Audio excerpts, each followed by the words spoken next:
Hello everyone, how are you doing? This is MD Tech here with another quick tutorial. In today's tutorial, I'm going to show you guys how to change the font size in Yahoo Mail. If you want to make it bigger or smaller, in today's tutorial, I'm going to show you guys how to do that. And without further ado, let's go ahead and jump right into it.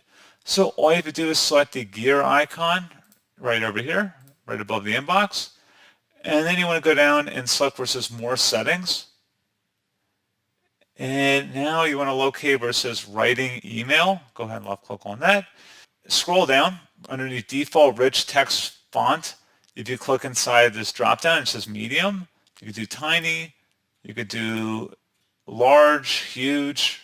You can change it very simply by making those minor changes there.